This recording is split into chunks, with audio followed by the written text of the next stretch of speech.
Hello សួស្តីអ្នកនាងខ្ញុំបាទរី Anime វើត្រឡប់ជួយខ្ញុំម្ដងទៀតហើយថ្ងៃនេះដែរគឺយើងមកបន្តគ្រូសាស្ត្រអាចក៏បានបន្តទៀតហើយអ្នកដែលមកក្រោយកុំភ្លេចជួយ Subscribe និង Like ឲ្យខ្ញុំអ្នកមួយផងតើកុំឲ្យខាត់ពេលយូរចូលសាច់យើងទាំងអស់គ្នាតែម្ដងទៅតាមសេរីហ្នឹងគឺយើងបានលើក្មេងៗដែល Fini Bird និង Rain កំពុងតែសប្បាយចិត្តថាពួកគេហ្នឹងបានទៅដើរលេងនៅរមណីយដ្ឋានពពក9ឯណាដែរនៅពេលដែលពួកគេកំពុងធ្វើដំណើរពួកគេពិតជាសប្បាយចិត្តខ្លាំងមែនទែនដែលលោកម្ចាស់របស់គេហ្នឹងលើកដេញគឺអាចយកពួកគេមកជាមួយផងដែរដែលធ្វើឲ្យពួកគេហ្នឹងអរគុណខ្លាំងមែនទែនរីឯ Sebastian ក៏បាននិយាយថាហាក់បីមើលទៅពួកគេហ្នឹងគឺកំពុងតែអរគុណស៊ីនហើយប៉ុន្តែស៊ីនបាននិយាយថាបើសិនជាយើងមិនយកពួកវាមកវាຕົកវានៅចោលនៅផ្ទះហ្នឹងប្រហែលវាបំផ្លាញវិមានខ្ទេចអស់ហើយដែលស៊ីនបាស៊ីនក៏បាននិយាយផងដែរថាវាគឺជាការប៉ັດនៅពេលនោះផងដែរពួកគេក៏បានដល់ច្រកចូលក្នុងរមណីយដ្ឋាននោះតែក៏បានហៅឲ្យអ្នកបម្រើមើលដែល Fini Bird និង Rin គ្រាន់តែងាកឃើញហ្នឹងគឺដាច់ចកែខ្លាំងមែនតើគឺសិតតែខ្សែចងកនិងក្បាលខ្មោចដល់ស៊ីនក៏បាននិយាយថាខ្ញុំភ្លេចប្រាប់អានេះគ្រាន់តែជាកម្រងនៃការសាងសង់រមណីយដ្ឋានទេដែលយើងកាត់ទៅមើលប្រហែលម៉ោងមុនហ្នឹងបន្តិចគឺដោយស៊ីនហ្នឹងគឺបានពិភាក្សាគ្នាជាមួយនឹងស៊ីនបាស្ទីនដោយស៊ីនបាននិយាយថាតើស៊ីនបាស្ទីនធ្លាប់លើអំពីការប្រកួតគ្នារវាងសត្វដែរទេដោយមានសត្វខ្លាឃ្មុំមួយហ្នឹងមានឆ្កែជាច្រើនទៀតបានខាំដោយច្បាប់មួយនេះគឺគេបានចារឡើងតាំងឆ្នាំ1983គឺមិនត្រូវឲ្យមានការសម្លាប់គ្នារវាងសត្វនិងសត្វទេប៉ុន្តែបច្ចុប្បន្ននេះហ្នឹងគឺវានៅតែមានភូមិមួយដែលមានឈ្មោះថាហុងស្វាត់ដែលពួកគេតែងតែប្រើឆ្កែដើម្បីប្រមាញ់ផ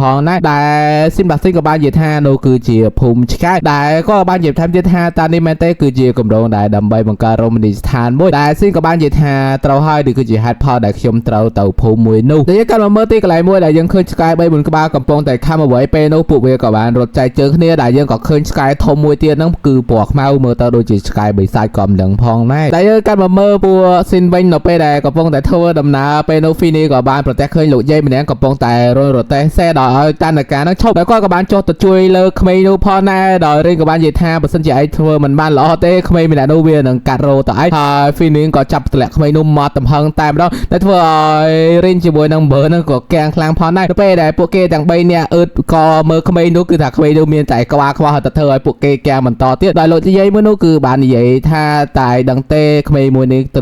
រូវស៊ីដោយសัตว์នោះដោយគាត់ក៏បានធ្វើដំណើរបន្តទៀតហើយគាត់បាននិយាយថាឆ្កែសគឺជាឆ្កែល្អរីឯឆ្កែខ្មៅគឺមិនស្ដាប់បង្គាប់ទេគឺជាឆ្កែអាក្រក់ដោយស៊ីនក៏បាននិយាយផងដែរថាគាត់បានលើអំពីភូមិមួយនេះគឺត្រូវមានមនុស្សបាត់ខ្លួននិងប្រជាជនថយចររយៈពេល10ឆ្នាំក្រោយនេះគឺដោយសារតែឆ្មាឬក៏ដោយសារអ្វីមួយគឺគាត់ក៏មិនទាន់ដឹងច្បាស់ផងដែរបន្ទាប់មកពួកគេទាំងអស់គ្នាក៏បានធ្វើដំណើរទៅដល់ក្នុងភូមិដែលពួកគេក៏បានឃើញមនុស្សម្នាក់គឺកំពុងតែហាត់ឆ្កែដែលគេមានឈ្មោះថាចែមបន្ទាប់មកពួកគេក៏បានធ្វើដំណើរទៀតដោយស៊ីម៉ាស៊ីបាននិយាយថាវាពិតជាកំណត់ល្អខ្លាំងមែនតើក្នុងការបង្ហាត់ឆ្កែបង្ហាញឈុតឆាកទាំងអស់នេះគឺពិតជាអស្ចារ្យខ្លាំងណាស់ដែលគាត់ក៏បាននិយាយច្រើនបន្ថែមទៀតប៉ុន្តែស៊ីនបាននិយាយថាបើឯងមានរឿងច្រើនអញ្ចឹងគឺកុំតន់និយាយវាបន្ទាប់មកស៊ីនបាស្ទីនក៏បាននិយាយបន្ថែមទៀតថាការពីគាត់នៅជាមនុស្សឆ្មាហ្នឹងគឺគាត់មិនចូលចិត្តសត្វឆ្កែទេតែគាត់ងាកទៅមើលស៊ីនហើយស៊ីនវិញក៏ធ្វើសលេងព្រុសដូចឆ្កែដាក់គាត់ផងដែរបន្ទាប់មកពួកគេក៏ធ្វើដំណើរទៅដល់ភូមិគ្រឹះមួយដែលមានអ្នកបម្រើម្នាក់ក៏ចេញមកស្វាគមន៍ពួកគេដែលភូមិគ្រឹះមួយនោះមានឈ្មោះថា Barrymore បន្ទាប់មកអ្នកបម្រើនោះក៏បាននាំស៊ីនជាមួយនឹងស៊ីនបាស្ទីនហ្នឹងគឺចូលទៅខាងក្នុងដោយពួកគេក៏បានចាប់អារម្មណ៍ថានៅក្នុងភូមិគ្រឹះមួយនោះគឺសិតតែក្បាលសត្វទាំងអស់ទៅពេលនោះក៏ពួកគេឮសំឡេងវាយដែលមានមនុស្សអ្នកទៀតកំពុងតែវាយម្នាក់បម្រើនោះដោយបាននិយាយថាតើឈីហ៊ូជាសត្វអ្វីតើឯងដណ្ដើមអ្នកដែលទទួលភ្ញៀវដោយព្រះនាងបានអញ្ជើញមកមែនដែរទេតែធ្វើឲ្យស៊ីនជាមួយនឹងស៊ីនបាស៊ីនហ្នឹងគាំងខ្លាំងមែនទេបន្ទាប់មកអាប៉ែមួយនោះគឺនៅតែវាយតអ្នកបម្រើមួយនោះដែលអ្នកបម្រើនោះមានឈ្មោះថា Angela ដែលគាត់បាននិយាយថាតែមិនអាចធ្វើអ្វីសាមញ្ញបានដែរទេដោយគាត់នៅតែបន្ត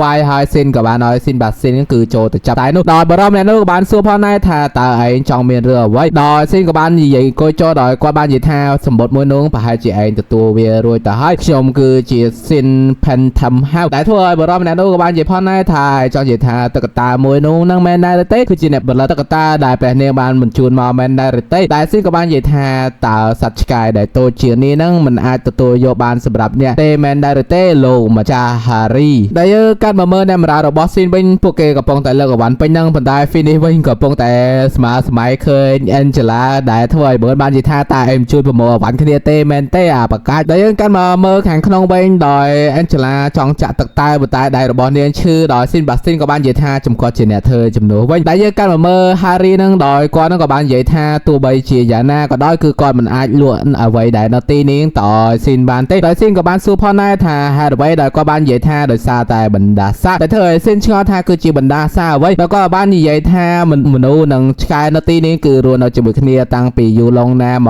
កហើយអ្នកដែលចង់ប្រព្រឹត្តអាក្រក់ឬធ្វើអ្វីខុសមិនធ្វើតាមគ្រួសារ Barrymore ហ្នឹងនឹងទទួលជោគវាសនាដ៏អាក្រក់បំផុតផងណាមិនថាទោះបីជាមហាសត្វអីទេឲ្យតែចង់បាននៅទីនេះគឺវាមិនល្អឡើយដោយគាត់បាននិយាយបន្ថែមទៀតថាទោះជាយ៉ាងណាក៏គាត់មិនលក់ឲ្យផងណាដោយស៊ីនក៏បាននិយាយបន្ថែមទៀតថាជោគវាសនាអាក្រក់មែនទេអញ្ចឹងហើយតារាមណាគឺខ្ញុំនឹងនៅទីនេះខ្ញុំនឹងចាំមើលថាជោគវាសនាអាក្រក់ហ្នឹងវាគឺជាយ៉ាងណាដែលយើងកាន់មកមើលអ្នកបំរើវិញដោយពួកគេកំពុងតែភាសាគ្នាដោយ Angela ហ្នឹងគឺនាងជាអ្នកបំរើតែមួយគត់ដែលនៅក្នុងគ្រួសារ Barrymore ផងណាដោយនាងបាននិយាយថានាងធ្វើអ្វីគឺកាន់តែធ្វើខុសដោយបើក៏បាននិយាយថាមិនអីទេបើសិនជាមានអ្វីខ្វះខាតហ្នឹងគឺអាចឲ្យពួកគេជួយបានផងណានៅពេលនោះកណ្ដឹងក៏បានរោឡើងដែលកណ្ដឹងដែលរោហ្នឹងគឺមានឈ្មោះថា Barrow តែយើងក៏មិនដឹងផងដែរដោយ Angela ក៏បានប្រាប់ថាគឺលោកម្ចាស់គេហ្នឹងគឺបានហៅនាងទៅហើយដែលយើងកាន់មកមើលយប់ឡើងនៅពេលដែល Finny កំពុងដើរក៏លើសម្លេងនរណាគេគប់ដុំថ្មមកដោយគាត់ក៏សម្លឹងរោផងដែរតែមិនឃើញពេលនោះ Burn ក៏ហៅគាត់ក៏បានដើរចូលទៅខាងនោះដែលយើងក៏បានឃើញមនុស្សម្នាក់គឺកំពុងតែអើបមើលពីខាងក្រៅដែលមានសក់ពណ៌សដែលយើងកាន់មកមើល Angela វិញជាមួយនឹង Harry ដែល Harry កំពុងតែស្ទាបជើងរបស់នាងដោយបាននិយាយថាព្រះមហាសត្យានីនឹងគឺចង់បានភូមិរបស់គេខ្ញុំនឹងការពារភូមិនេះហើយនឹងហៅ Angela នឹងថាគឺជាទេវតាផងដែរដែល Ren កំពុងតែលួចមើលពីខាងក្រៅក៏កែផងដែរថាតើមានរឿងអ្វីកើតឡើងដែលយើងក៏លេងមកឃើញកន្លែងមួយដែលយើងឃើញសត្វអ្វីមួយគឺកំពុងតែរត់ឡើងភ្នំផងដែរបន្ទាប់មកនឹង Angela ក៏បានទៅជួប Sin ផងដែរដោយទៅនិយាយជាមួយ Sin ថាឲ្យ Sin នឹងគឺដកខ្លួនចេញពីភូមិមួយនេះទៅដោយ Sin ក៏បានសួរផងដែរថាហេតុអ្វីដោយនាងបាននិយាយថាគឺនៅភូមិមួយនេះគឺវាពិតជាអាក្រក់ខ្លាំងមែនតើពេលនោះក៏លឺសំឡេងឆ្កែព្រូដោយនាងបាននិយាយទាំងភាពភ័យខ្លាចថាគេមកហើយ The Devil Dog ដែលធ្វើឲ្យ Sin ក៏ឆ្ងល់ផងដែរថាគេគឺជា Devil Dog ពេលនោះនាងក៏ស្រែកភ្ញាក់ផ្អើលបន្ថែមទៀតនៅពេលដែលឃើញក្បាលឆ្កែហ្នឹងគឺនៅលើបនអ៊ូចដោយ Sin ក៏បានស្រែកឲ្យ Sin Bastin ចូលទៅមើលផងដែរប៉ុន្តែនៅពេលដែលទា Venom ចេញហ្នឹងគឺមិនឃើញអ្វីទេដោយ Sin Bastin ក៏បាននិយាយឲ្យ Sin សង្កេតមើលដោយគេក៏បានឃើញឆ្កែមួយមានអ្វីភ្លឺគឺរត់ចាក់ចេញពីទីនោះនិងរត់ចូលទៅក្នុងភូមិដែលធ្វើឲ្យអ្នកភូមិហ្នឹងក៏ផ្អើលឆោឡោផងដែរបន្ទាប់មកពួកគេក៏បានចូលមកពីណាដោយអ្នកបម្រើរបស់ Sin ក៏បានចូលមកផងដែរដោយបានសួរថាតើមានរឿងអ្វីកើតឡើងដោយ Angela ក៏បាននិយាយថានេះគឺជាច្បាប់នៃភូមិមួយបើសិនជានរណាគេមិនស្ដាប់បង្គាប់ទេនឹងត្រូវដាក់ទោសដោយអារក្សឆ្កែបន្ទាប់មកអ្នកភូមិក៏បានមកបង្ហាញខ្លួនដោយនិយាយប្រាប់គេថាគឺ Devil Dog ហ្នឹងគឺបានបង្ហាញខ្លួនហើយដោយ Angela ក៏បានសួរថាតើអ្នកណាគេដែលត្រូវ Devil God ហ្នឹងគឺដាក់ទោស Devil Dog មិន Devil God ទេបន្ទាប់មកពួកគេក៏បានទៅមើលអ្នកដែលដាក់ទោសនោះគឺជា James ដោយ James ហ្នឹងគឺត្រូវរករបួសខ្លាំងមែនតែនដោយពេលនោះផងដែរ Harry ក៏បានដើរមកដោយបាននិយាយថាកុំឲ្យប៉ះគាត់ឲ្យសោះដោយអ្នកភូមិក៏បាននិយាយផងដែរថា Devil Dog ដាក់ទោសដោយសារតែ James ហ្នឹងគឺចិញ្ចឹមឆ្កែ6ក្បាលផងដែរដោយ Harry ក៏បាននិយាយថាចឹងហើយគឺមិនបាច់ជួយទេតែធ្វើឲ្យ Burn បាននិយាយថាហេតុអ្វីបានជាមិនជួយដោយ Harry ក៏បាននិយាយថាវាមិនត្រូវការជួយទេដោយសារតែគេប្រមើលច្បាប់គឺមិនស្ដាប់បង្គាប់របស់គ្រួសារ Barrymore បន្ទាប់មកអ្នកភូមិនៅទីនោះក៏ចាប់ផ្ដើមនិយាយថាឆ្កែសគឺជាឆ្កែល្អរីឯឆ្កែខ្មៅមិនស្ដាប់បង្គាប់គឺជាឆ្កែអាក្រក់ហើយពួកគេក៏បានដើរចាក់ចេញពីទីនោះទៅនៅថ្ងៃបន្ទាប់ដែលយើងឃើញអ្នកបម្រើរបស់ Sin កំពុងតែអង្គុយឆ្កោដោយគេបាននិយាយថានេះគឺជាដំណើរកំសាន្តដ៏អាក្រក់បំផុតទៅពេលនោះផងដែរ Sin ក៏បានដើរចូលមកសួរពួកគេមានរឿងអ្វីកាលឡាបន្ទាប់មកក៏បាននិយាយថាតែផ្លេចរោមនីស្ថានមួយហើយមែនដែរទេតែក្រោយមកពួកគេទាំងអស់គ្នាក៏បានទៅងូតទឹកសមុទ្រលេអីចឹងទៅបន្ទាប់មកក៏បានមកជួបជាមួយនឹង Rin ដែល Rin ហ្នឹងគឺផ្លាស់ប្ដូរសម្លៀកបំពាក់គឺនាងមិនហ៊ានចេញមកទេដោយសារតែនាងអៀនទៅពេលដែលនាងចេញមកគឺថា Bird យើងហ្នឹងគឺសម្លឹងមើលដល់កយតែយើងក៏សង្កេតមើលលោកតាតានាការក៏ល្អមើលខ្លាំងដែរគឺពាក់កៅដល់កតែប៉ុណ្ណោះបន្ទាប់មក Sin Basing ក៏បានសួរទៅ Sin ថាតើ Sin ហ្នឹងអត់ហែទឹកជាមួយគេដែរឬទេតែ Sin បាននិយាយថាបើមានពេលហែទឹកនៅក្នុងរដូវក្តៅគឺចឹងគឺគួរតែធ្វើអ្វីផ្សេងតែ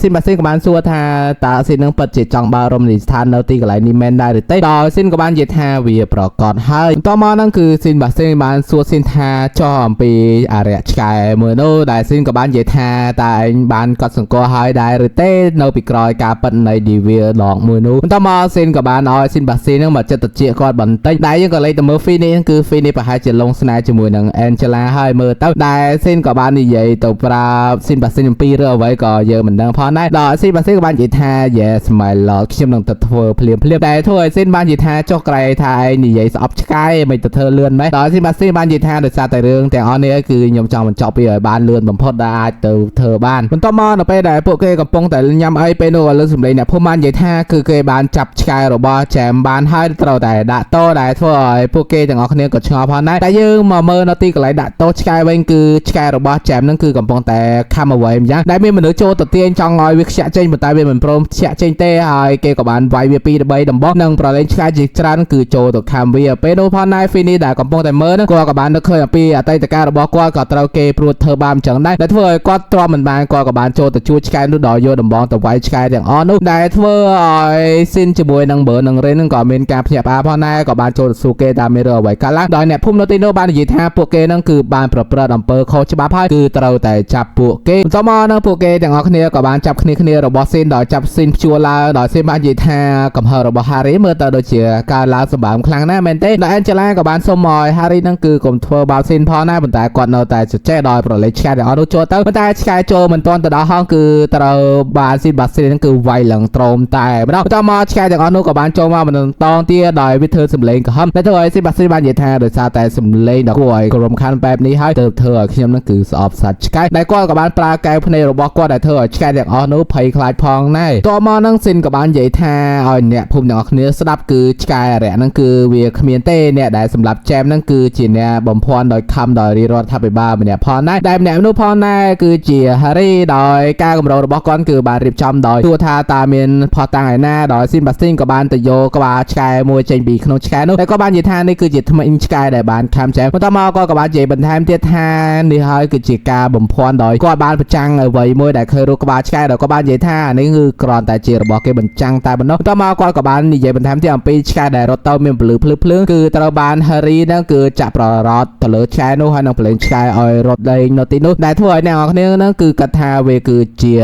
ាឆ្កែអារក្សបន្ទាប់មកហ្នឹងគឺស៊ីនបាស៊ីនក៏បានដើរទៅរកឆ្កែរបស់ចែមដោយបាននិយាយថាអស់ភារកិច្ចរបស់វាហើយគឺសូមប្រកល់មកឲ្យគាត់មកដោយគាត់ក៏បានយកក្រណាត់មួយនោះចេញដោយគាត់បាននិយាយថានេះគឺជាក្រណាត់ដ៏មានតម្លៃខ្ពស់ហើយដើម្បីបានជាវាខំនៅមាត់ដោយគាត់ក៏បាននិយាយថានេះហើយគឺជាក្រណាត់ខោរបស់ Harry ដែល Harry គឺជាអ្នកសម្លាប់ចែមហើយឆ្កែរបស់ចែមហ្នឹងគឺចង់ជួយម្ចាស់របស់វាប៉ុន្តែវាបានត្រឹមតែខំជើងរបស់ Harry តែប៉ុណ្ណោះដែលធ្វើឲ្យ Harry ក៏អស់វាចាផងដែរអ្នកភូមិនៅទីនេះក៏បានដឹងថា Harry គឺជាអ្នកសម្លាប់ចែមផងដែរហើយក៏បាននាំគ្នាចាប់យកគាត់ទៅដែលយើងក៏លេងមកមើល Fini វិញគឺ Fini ពិតជាមានការសោកស្ដាយខ្លាំងមែនតើអំពីការឆ្កែដែលត្រូវបានស្លាប់មួយនេះវាប្រៀបដូចជាគាត់កាលពីមុនអញ្ចឹងឆ្កែគឺជាឆ្កែមួយដែលស្មោះត្រង់នឹងម្ចាស់ដែលធ្វើឲ្យស៊ីនបាស៊ីនក៏បាននិយាយថានេះគឺជាមូលហេតុមួយទៀតដែលគាត់មិនចូលចិត្តសត្វឆ្កែបន្ទាប់នៅពេលយប់ឡើងស៊ីននិងស៊ីនបាស៊ីនបាននិយាយថាគាត់នឹងចាក់ចេញពីភូមិនេះនៅពេលដែលភ្លៀងបាត់ធ្លាក់ផងដែរដែលយើងកាន់មកមើល Fini គឺកំពុងតែឈរមើលកញ្ញា Angela ដែលនាងកំពុងតែសម្លឹងនៅខាងក្រោមដែលខាងក្រោមយើងក៏បានឃើញបុរសម្នាក់គឺសម្លឹងមើលកញ្ញា Angela ផងដែរដែលយើងកាន់មកមើល Harry វិញដោយក៏បាននិយាយថាអនុញ្ញាតឲ្យគាត់ចេញទៅគេនឹងមករកគាត់ឆ្កែរយៈមួយនោះនឹងមករកគាត់ហើយគឺអនុញ្ញាតឲ្យគាត់ចេញទៅគឺគាត់មិនទាន់ចង់ស្លាប់ទេតែនៅពីខាងក្រោយគាត់នឹងយើងក៏បានឃើញដូចជាក្បាលឆ្កែផងដែរនៅពេលនោះផងដែរយើងក៏លឺសំឡេងស្រែកមកទំហឹងរបស់ Rin តែ Rin គឺបានចុះទៅមើលបន្ទប់ដែលដាក់ Harry នឹងគឺត្រូវបានសិតតែឈាមដែល Burn និង Fini ក៏បានចុះមកជាមួយផងដែរដែល Harry នឹងគឺកំពុងតែត្រូវរបួសគឺនៅកន្លែងដាក់ទោសរបស់ឆ្កែផងដែរប្រាសាទរឿងភាគថ្មីមកគឺយើងបានដឹងហើយថាមនុស្សជាច្រើននឹងគឺបានមកចុះកន្លែង Harry ត្រូវបានបាត់ខ្លួនចឹងទៅបន្តមកពួកគេក៏លើសំឡេងនរណាគេម្នាក់គឺបានគួរទ្វេបន្ទាប់ពីពួកគេបានបើកនឹងគឺអ្នកភូមិបាននិយាយថា Lord Devil Dog បានមកហើយបន្តមកពួកគេទាំងអស់គ្នាក៏បានធ្វើដំណើរទៅកន្លែងកាត់ទោសឆ្កែនៅពេលនោះផងដែរយើងក៏បានឃើញអ្នកភូមិជាច្រើនបាននិយាយដដែលដូចជានិយាយពាក្យថាឆ្កែសគឺជាឆ្កែល្អរីឯឆ្កែខ្មៅមិនស្ដាប់បង្គាប់គឺជាឆ្កែអាក្រក់ផងដែរដែលស៊ីនបាស្ទីនជាមួយស៊ីនអីហ្នឹងក៏ទៅដល់ទីនោះផងដែរបន្ទាប់មកស៊ីនក៏បានឲ្យស៊ីនបាស្ទីនចូលទៅពិនិត្យមើលដោយពិនិត្យលោកម្ចាស់ Harry ហ្នឹងគឺបានដាច់ដៃមួយចំហៀងទៅហើយដែលអ្នកនាង Angelina ក៏បានដួលសម្លាប់នៅទីនោះផងដែរបន្ទាប់មកពួកគេទាំងអស់គ្នាក៏បានវិលត្រឡប់មកផ្ទះវិញដោយពួកគេបាននិយាយថាភូមិមួយនេះគឺវាដាច់ស្រយាលពីសង្គមឆ្កែខ្លាំងមែនតើដែលអ្នកភូមិនៅទីនេះគឺខ្លាចបណ្ដាសារបស់ឆ្កែមួយនោះបន្ទាប់មកពួកគេក៏បាននិយាយអំពីអ្នកនាង Angela ប្រហែលជានាងហត់នឿយខ្លាំងទើបដួលសន្លប់ផងដែរបន្ទាប់មកពួកគេពិភាក្សាគ្នាអំពីសាកសពរបស់ Harry ដោយពួកគេបាននិយាយថាវាមើលទៅដូចជាត្រូវឆ្កែអារក្សខាំបន្ទាប់មកពួកគេក៏បាននិយាយបន្ថែមទៀតថាតើឆ្កែអារក្សហ្នឹងវាទៅជាយ៉ាងណាតើយើងគួរធ្វើអ្វីបន្តទៀតផងដែរបន្ទាប់មកស៊ីនបាស្ទីនក៏បានជួនស៊ីនហ្នឹងគឺមកស្លៀកពាក់ម្លៀងពាក់ដើម្បីគេងផងដែរដោយស៊ីនបាននិយាយថាការរឿងអ្វីកើតទៅប៉ុន្តែរឿងទាំងអស់នេះមិនមែនជារបស់មនុស្សទេដោយស៊ីនបាស្ទីនក៏បានសួរផងដែរថាតើវាយ៉ាងម៉េចដោយស៊ីនក៏បាននិយាយថាសង្ឃឹមថាលើកនេះនឹងមិនមាន rapper សក់ក្រហមទៀតគឺនិយាយអំពី Green មួយសក់ក្រហមបកាច់កិនកាលពីភាគមុនហ្នឹងយើងបានដឹងទៅហើយបន្ទាប់មកស៊ីនបាស្ទីនក៏បាននិយាយថាមិនចាំបាច់ព្រួយបារម្ភរឿងទាំងអស់នេះទេប៉ុន្តែស៊ីនក៏បាននិយាយថាតើមិនឲ្យគាត់ព្រួយបារម្ភយ៉ាងម៉េចទៅដោយស៊ីនបាស្ទីនក៏បាននិយាយថាតើស៊ីននឹងពិតជាមានភាពស្មោះត្រង់ភក្តីភាពចំពោះម្ចាស់ស្ត្រីមែនដែរទេដោយស៊ីនក៏បាននិយាយថាវាមិនពិតទេគ្រាន់តែនៅទីនេះហ្នឹងគឺមើលទៅពិតជាគួរឲ្យចាប់អារម្មណ៍ខ្លាំងមែនតើដែលយើងកាន់ម มาเมื่อฟีนี่เวงกับปงแต่ดาแต่ในไอ้หนึ่งกัดปีกันแย่เจลาเปโนพอได้ก็กับบานลื่นสมเลยไว้มวยก็กับบานยิทาตาเวคือจิขโมยมันได้เต้ได้เธอก็ไพ่คลายเหมือนกันเปโนเรนกับบานมอพอได้ดอเรนกับบานฮอฟีนี่ดอกบานสุดท้ายตาเองมีลื่นสมเลยเอาไว้ได้เต้แต่เธอพวกเกจังปียังไพ่พอได้แต่สังเกตต่อมือกันแย่เรนเป็นคือไพ่เกมเมื่อตาดูจิเหมือนไพ่เต้กันแต่สบายจัดไว้แต่ว่าพวกเกกับบานเธอดำนาตัวตีนูดอกันแย่เรนกับบานยิทาอยู่เมื่อตาปจิกล้วยไพ่คลายเหมือนกันเมื่อตายหมกไว้คือเราโดนย้ำสระแต่มันต้องมาโปเกกับบานเธอดำนาตลอดตบแอนเจลิน่ากับบานเคยเพลิงไปได้โปเกเต้านั่นคือกับปงแต่เคยกันแย่แอนเจลิน่านั่นคือกับปงแต่ทั่วไว้ม้วนจิ๋มวยนังโนนาเกมเนี่ยที่ก่อเยอะมันดังได้มันตัวปีเรนบ้านเคยนั่นคือเรนกูเชียมแต่มันดองคือเฮียจิ๋มเชียมดังทานีนั่นกับปงแต่เกิดเอาไว้เต้มันตัวปีฟีนี่บ้านเคยสกัดมาพิบแต่งออกนั่นคือเธอเอาไปโดหรือว่าฟีนี่นั่นคือใบขยายจีปีแต่มันต้องมากับบานรถเชนจากแข่งกราวหนังสไลด์คลามมันแต่หนังรถดำเชิญเอาตีโน่หลังบักติดแต่มันต้องแล้วทั้งมันตัวโปเกกับบานเงือบมาโดยจีทอมานาแต่สมพูฟีนี่วันคือมันทอมานาเต้ในหลังโดยแพนนาฮาหรือซาแต่ยกไม่นั่นคือก่อนเหมือนบานเกนเต้มันต้องมาโปเกกับบานมังกรนัดต้องเป็นโอพอนในแอนเจล่ากับบานมาดอดอยเลิกอาหารหนังตักตายอ้อยโปเกดอยเบอร์กับบานเยท่ามันบันจำบัตเธอแต่อ้อยกับบานได้พระใต้เรียงบานเยท่าตัวใบจีมาจากระบอเนียงบานบัดบอลชีวัดก็ได้พระใต้เนียงเราแต่บ่มราจำพูเพียวโดยจีทอมานาพอนได้ดอยแอนเจล่ากับบานสังเกตเคยฟีนี่เมื่อเตอโดยจีสไลคลาเหมือนเต้นจองโยได้ตัวปาฟีนี่มันได้ฟีนี่บานกระจิงท่าก่อนนั่นคือมีเราเหมือนเซลล์สัวเต้บัสซินเนียงปากก่อนนั่งอาจเฟอร์ฉลองเมโรพอหน้าหอยก่อกับบานรถจะเจนปีตีนูพอหน้ามันต้องมาก่อกับบานตรงกลวยขนมไพรเซตตายไม่ได้ให้โปรตายสลันเกตายไม่ได้ให้โดยเนี่ยเมินจังเป็นพอหน้าเรนกับบานรถมาฮาฟีนี่พอหน้าก่อเยอะเหมือนนั่งทำให้เรือไว้ขาลามพองหน้าแต่เยอะการเ